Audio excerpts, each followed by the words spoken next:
of this show getting crazier, how about a little James Palmer joining us right now? A little surprise appearance. James, speaking of surprises, how surprised are you about this move? I'm a little surprised. I'll be honest. I am a little bit surprised because I would do this. This season has been about, can Sean Payton work with Russell Wilson? That's it. I think we have to remember, Bill Parcells always said it best. You want to shop with the groceries you bought, right? Yep. Russell Wilson was not a grocery that Sean Payton bought. He inherited Russell Wilson. So you always want to, and that's where Sean comes from. Sean comes from Parcells, and that's where a lot of his thinking comes from. And so, I always thought, though, that it was going to be, they were going to give this everything they had to make it work. And there's been a lot of adjustments that's had to happen. Sean's put a lot on himself. I won't say that he's blamed Russ for everything. He's blamed himself as a teacher for a lot of it as well. But it's a massive adjustment that he's had to make. Going from a player like Drew Brees that can do everything at once. I mean, like 90 different things at the same time. There's only a few guys in the league right now that can do that in Sean's mind. And I don't believe Russ is one of them. But it doesn't mean you can't win with Russ either. And that's why I'm saying, Sean has had to go through some changes because he's had to teach differently. He's had to adapt and change his offense. I just was curious if they were going to give it the whole length of the season to really fully evaluate it. But to me, it now comes to a conclusion that Sean says, no matter how I change my teaching, I'm not sure if I can win with this guy. Because I'm told directly, this is a football decision. This is not a financial decision. We can talk about the money, I was told, come March. They're like, we're thinking about, we know that's part of it. We know the money's part of it. And we'll talk about that down the road. But this is about changing the offense and doing something differently. And I've told people, I said this to Kurt Warner when we were watching practice on Friday because we were calling this Christmas Eve game. And Kurt's like, who's the backup here? And I was like, Jarrett Stidham. and listen, man, Sean went out and signed Jarrett at the start of free agency. And he gave him $10 million to be the backup for 2 years. Right. Todd, that's a good chunk of change to be your backup and go out and make a move immediately. The Raiders thought they were going to be getting Stidham back, in all honesty. And that had always stuck with me. I said that to Kurt on Friday, actually. I didn't know this was happening. But I was like, I had always stuck with me that there was a reason why Sean made that move. And now we're seeing this kind of, I think Sean wants to see with another quarterback right now, it allows him, the one positive is, to evaluate the other 10 guys on the offense. Because you could be sitting here going, is the quarterback holding back some of these guys? Yeah. I watch the film, and I know that there are guys open. I'm saying that as Sean. I'm not sitting here watching all the films, sitting here clicking around, guys. But, everybody has access to the All-22, and it drives Sean nuts. But, when he's watching the film, he's seeing guys that are open. He wants to know if this is a Russ problem or there's other problems within this offense. So I do think these two games gives him the ability to evaluate some other pieces on the offense. James, quick question. If this is a football decision, then why isn't this decision made after they start 1-5, after the bye week, come out and start fresh with Stidham then? Why do it now? I don't think, Alexis, it was enough of a sample size. I think it was probably too small. I just think all of last year didn't count? No, I mean, he didn't have them all last year. Yeah. He I mean, but he and saw listen, the film. If there's any, he saw the film, but listen, if there's anything that coaches have, it's arrogance. Just wait till I get my hands on them. Just wait until I work with them. That is the way a lot of head coaches think. So I don't think there was enough time for him to have his hands on Russ to realize and see that quickly what he liked, what he didn't like. I also mentioned, Sean is arrogant as a teacher. He's very good at it. He's a tremendous football teacher. So I think also he was thinking, I can fix this. And I don't think that was enough time probably to fix it entirely. And he wanted to, like I mentioned, a larger sample size. That's why I thought maybe they'd take the season. But now you do get a chance to look at some other guys. It's funny. I keep thinking about that comment you made of you want to shop with the things that you bought.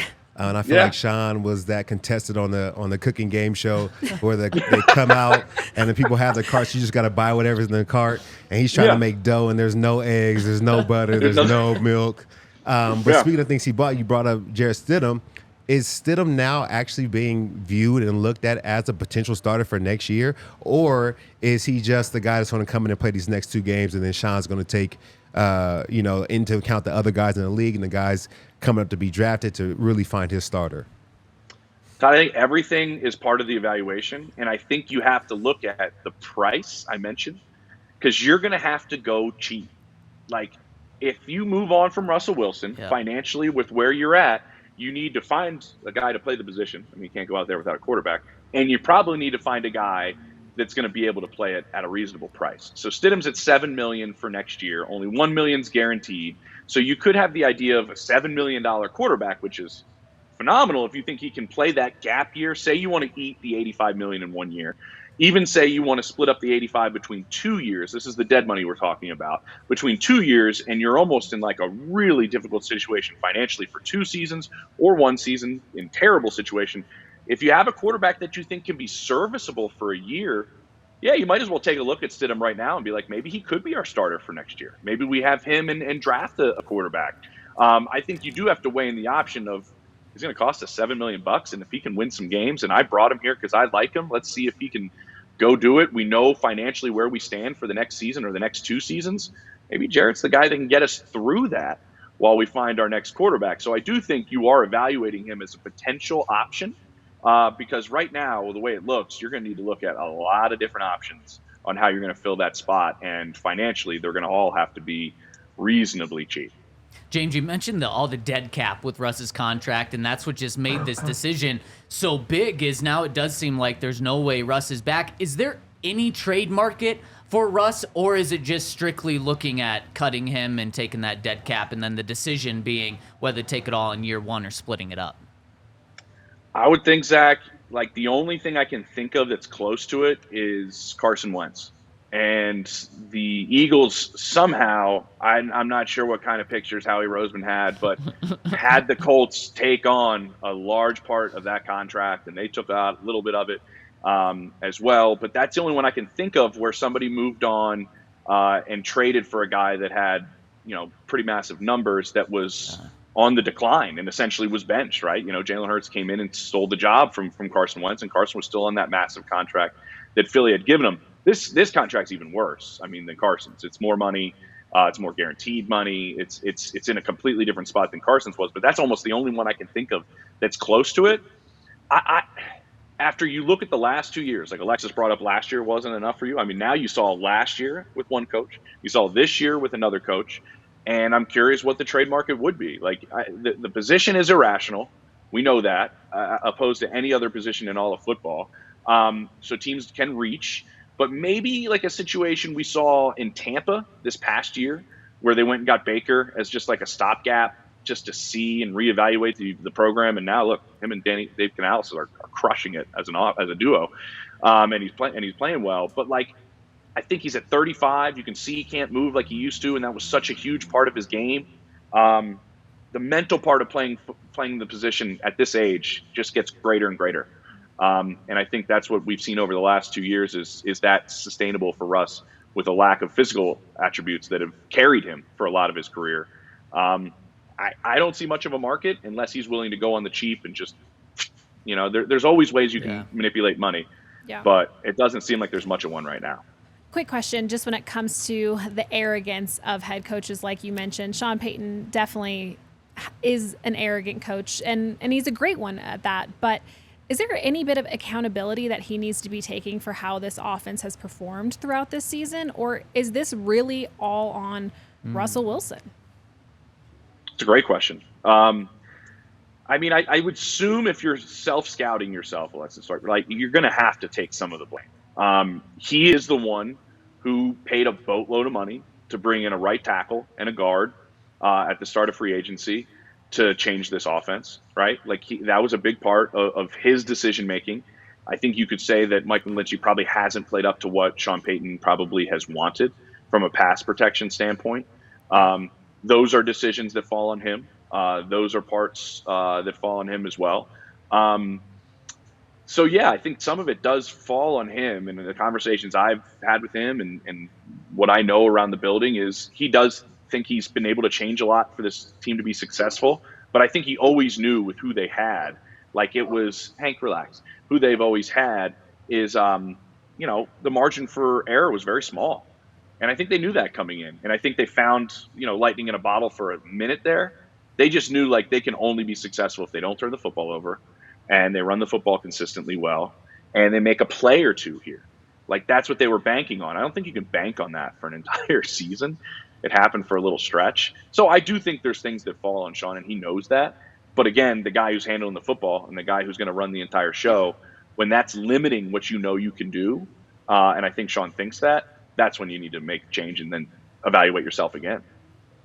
And I know you're on the sidelines for Sunday's game, and you look phenomenal, by the way. I just wanted to say that. Nice fresh haircut, palm trees. looking good. That gray coat was sick too. That coat was phenomenal, guys. That coat got me warm big time. It was a massive purchase. Yeah, there it is. Was there anything on the sidelines that you saw that the cameras didn't catch that led you to believe like this was coming or this was about to happen with Russell Wilson and Sean Payton? You know, Sean said something to us, and I said this in my pregame report, Todd. Like, he had a lot of concerns with them playing this game at home on Christmas Eve because of the distractions. He would have preferred this game actually to be on the road because then you're isolated. Yeah. You know, you're on the road Christmas Eve. It's just the team. Right now, he can't control like who you have visiting, who's at your house, who's there, and he wanted like more than anything for anybody watching that film on Monday morning to sit there, sound, watch the All-22. Like I said, everybody's got it available to them now. NFL Plus, subscribe, and keep me getting paid. And so he wanted people to be able to watch that film, Todd, and go, oh, that's the team that has something to play for. That's the effort. That's something to play for. That just didn't happen. What I saw on the sideline was a team that was just almost like subdued and just accepting that this is us, man. We're just and I was like, you were on the break of or the brink, I guess is a better word, brink of playoff berth. You win these three, you got a really decent chance of being in, and it was just dead on the sideline. We saw more fire during that game against the Lions, where Sean and Russ, Sean's going at Russ, and you're seeing that. You just didn't see anything on the sideline. I kept waiting. I'm the producer's getting in my ear going what do we got going on the sideline? I'm like, nothing. We got nothing going on, and I'm shocked by that. There wasn't a juice to it, Todd, by any stretch, which to me was really surprising, and maybe it is telling. Yeah, and James, you bring so much juice. Thanks so much for hopping on in between your radio hits. Anything before we let you go? Any final thoughts? Final thoughts. I wanted to come in today and be on the show with you guys, but I do too much television. That's why I'm sitting right here. I'm not moving from this spot for the next 8 hours probably. Well, man, the Broncos are going to keep us on our toes all season. I guess my final thought is when I see this move, and Kareem Jackson in the past 24, 48 hours, I just think that this offseason there's going to be so many changes because Sean Payton, as you said, is going to be the ones buying groceries, and he's going to change up his grocery list a lot. Big time. I will say this, though. From my understanding, that move with Kareem had much more to do with P.J. Locke than it had to do with Kareem. So he got Wally Pipp, man. He got Wally Pipp. For all you young people, go out and look who Wally Pipp is. Oh, we know Wally Pipp. Yeah. Hopefully I don't get Wally Pipp by James in this seat. But, James, thank you so much for jumping on. We love your insight and your ability to come on right now. For sure. Tell Baldy I said what's up. Is he on a little later? We will.